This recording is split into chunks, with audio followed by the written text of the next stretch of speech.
네, 안녕하세요 여러분들 반갑습니다. 데이어 멘토 권혁철입니다. 오늘 LS 에코에너지에 대해서 말씀을 드릴까 하는데, 사실 제가 매번 말씀을 드리지만 말씀드릴 수 있는 거는 거의 말씀드렸다라고 생각이 들고 있거든요.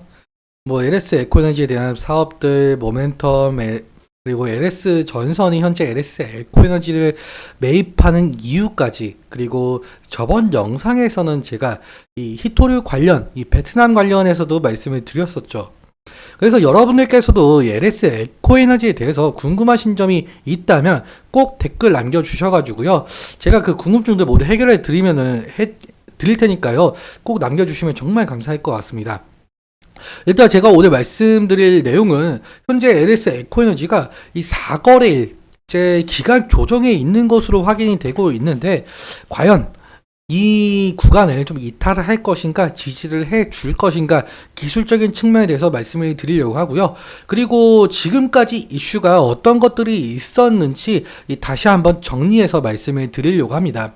이러한 것들 말씀드리도록 할 테니까 꼭 딱 5분 정도만 집중해서 들어주시면 정말 감사할 것 같고요. 그럼 바로 본론으로 들어가 보도록 하겠습니다. 자, 매번 말씀을 드리지만 LS 에코에너지 같은 경우 베트남과 미얀마의 자회사를 두면서 이 전력통신 케이블을 제조 판매하고 있었고, 그리고 작년 7월쯤에 해저 케이블과 히토류를 신사업으로 추가한다라고 했었던 기업이죠. 그래서 LS 전선 아시아에서 LS 에코에너지로 이 사명 변경까지 했었던 것은 여러분들도 아실 텐데요. 이 기존 사업에 대한 모멘텀, 그러니까 이 전력통신 케이블에 대한 모멘텀 같은 경우는 바로 이렇게 말씀을 드릴 수가 있을 것 같습니다. 베트남 같은 경우 지금 현재 제8차 전력 개발 계획을 하고 있는 상황인데, 좀 간단하게 말씀을 드려보자면 현재 베트남 같은 경우 도시 개발을 하려고 하고 있습니다. 그렇기 때문에 2030년 동안 이 도시화율을 50% 이상으로 좀 끌어올릴 계획인데요. 만약에 이 도시화율이 증가가 된다고 한다면 당연하게도 이 베트남의 경우에는 이 발전 설비도 마찬가지로 상당히 상승하겠죠. 2045년에 들어서는 277기가와트가 발전 설비 용량이라고 전망이 되고 있는 상황인데, 그렇다면 여기에 더해서 이 전력통신 케이블은 상당히 수요가 증가되겠죠. 이러한 것들에 대한 모멘텀이 있었고, 그리고 최근 들어서 이러한 모멘텀이 또 생겨났었죠. 바로 AI 산업 발달이라고 말씀을 드릴 수가 있을 것 같은데요. 여러분들도 아시다시피 2024년 AI 성장이 상당히 함으로써 이 기존 데이터 처리보다 15배 이상 상당히 증가했습니다. 그렇기 때문에 이 데이터 센터 투자가 대두가 되었고요. 기존 데이터 센터에 비해서 현재 AI 데이터 센터 같은 경우 이 전력 소비를 6배 이상 한다고 한답니다. 거의 전기 먹는 하마라고 표현이 될 정도로 상당히 전기를 잡아먹고 있기 때문에 그에 걸맞게 이 전력 인프라망이 새롭게 건설이 되어야 되겠죠. 이 전력 인프라망이 새롭게 건설이 된다면 거기에 더해서 이 전력 통신 케이블이 더 필요할 수 있게 될 거고, 이 데이터 센터가 늘어나는 만큼 기존 사업인 이 케이블 사업과의 연계가 상당히 많다라고 볼 수가 있을 것 같습니다. 그리고 히토류 같은 경우는 이 첨단 산업인 반도체, 그리고 디스플레이, 항공, 방산, 2차 전지 뭐 등등등 들어가는 만큼 상당히 전략 자산이죠. 그런데 히토류 생산량 1위 국가가 바로 중국이고요. 우리나라 같은 경우는 이 80% 이상 이 중국에 의존하고 있다라고 한답니다. 그만큼 중국의 의존도가 상당하기 때문에 이 중국에서 히토류를 무기화하면서 수출을 금하게 된다면 우리나라 기업들 상당히 손해를 볼 수밖에 없는 구조죠. 그런데 LS 에코에너지가 이 베트남 광산 업체와 계약을 하면서 이 공급망에 문제가 없도록 만들었지만, 제가 저번 영상에서 이 베트남 관련해서 말씀을 드린 바가 있었는데, 현재 베트남 전 환경부 차관인가 지금 조사를 받고 있다라고 한답니다.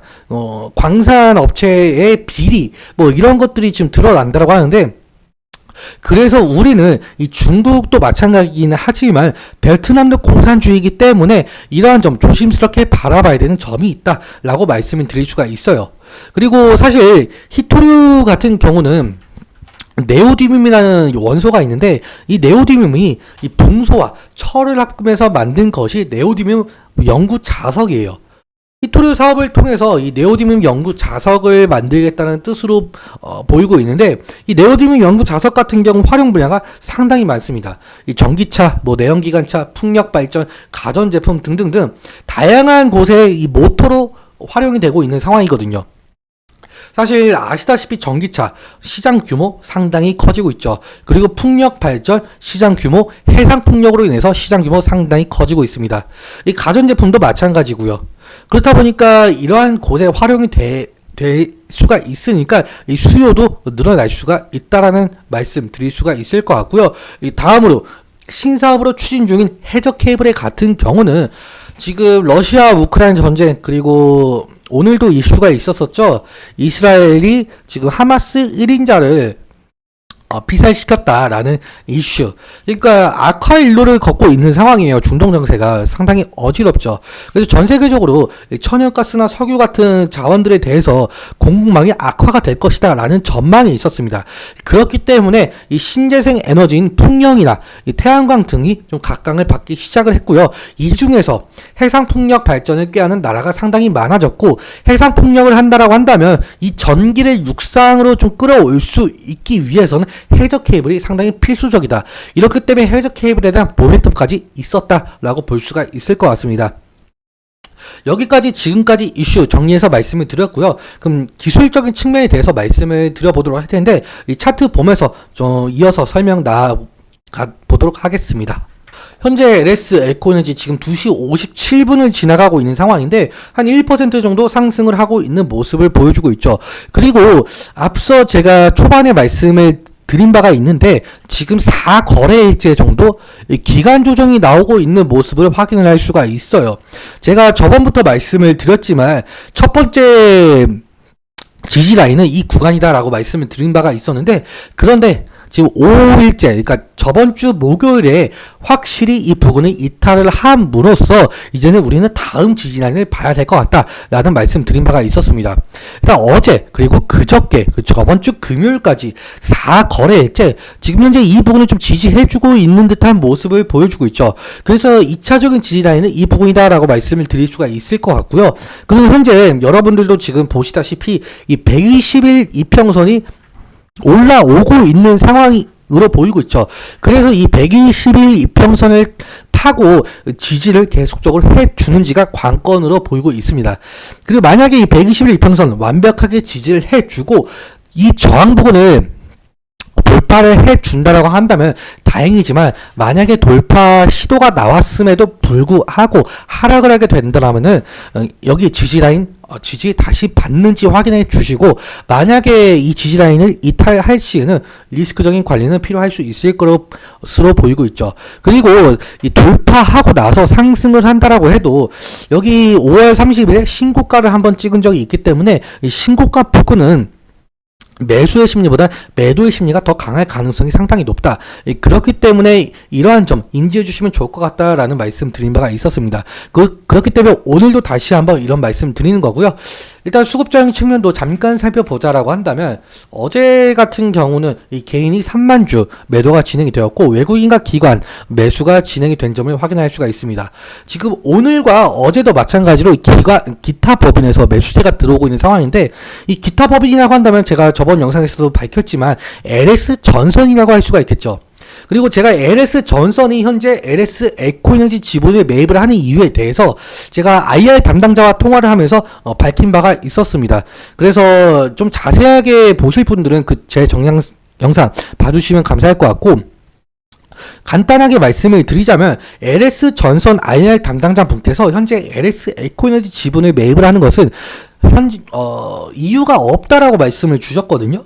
그러니까 이유가 없다라고 말씀을 주셔가지고 제가 다시 한번 여쭤보았습니다. 확실하게 이유가 없는 것이 맞느냐? 이유가 있어서 저는 매수를 하고 있는 것으로 보이고 있다라고 말씀을 드렸었는데, 그 부분에 관련해서는 공시 나오는 것을 좀 확인해 달라라고 말씀을 주시더라고요. 그래서 이 공시 나오는 것 저희가 한번 확인을 해봐야 될 것 같고요. 아무튼 이렇게까지 오늘의 흐름 흘러갔다라고 정리를 할 수가 있을 것 같아요.